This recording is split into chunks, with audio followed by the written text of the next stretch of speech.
మంత్రి పొంగులేటి సారు చూస్తే సీరియస్‌గా అనిపిస్తాడు గానీ, సెంటిమెంట్లు ఎక్కువనే సార్‌కు. ఖమ్మం బోయి కన్నీరు గార్చిండు సారు. ఎక్కెక్కి కన్నీళ్లను పొంగిచ్చిండు పొంగులేటి సారు. ఖమ్మంలో పువ్వాడను ఓడించినందుకు పువ్వాడ అజయ్ గదా ఏడవాల్సింది. బీఆర్ఎస్ లీడర్లు గదా పొంగులేటి సార్‌ను చూసి కన్నీళ్లు గారవాల్సింది.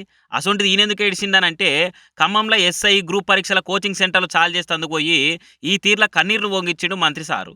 గత సర్కారున్నప్పుడు నన్ను అస్సలే కండ్లగా అనలేదు. అప్పుడే ఎంతో ఏడుద్దామనుకున్నా గానీ, నా అభిమానులుగా మీరంతా ఏడ బాధపడతారని బయటకు చెప్పుకోలేదు.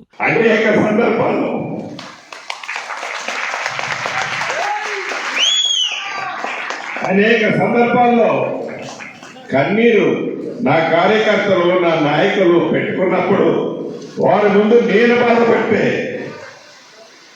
వారు బాధపడతారని దిగమింగుకొని ఒంటరిగా ఉన్నప్పుడు ఆ కన్నీరు కాచుకునేవాడిని. అప్పటి సర్కార్ అంతా అప్పుల పాలు చేసింది. ఎవ్వరిని పట్టించుకోలే. కానీ మేమిప్పుడు అందరిని పట్టించుకుంటున్నాము. ఉద్యోగాలు కూడా ఇయ్యబోతున్నామని అన్ని తలుచుకుంటా ఈ తీర్ల కన్నీళ్లు గార్చిండు Ponguleti scene sir. ఊకోరు sir ఊకోర్రి. Rythu Bandhu నిధులు మీ కంపెనీకి మళ్ళీ ఇచ్చిరని బీఆర్ఎస్ వాళ్ళు తిట్టిపోస్తున్నారు.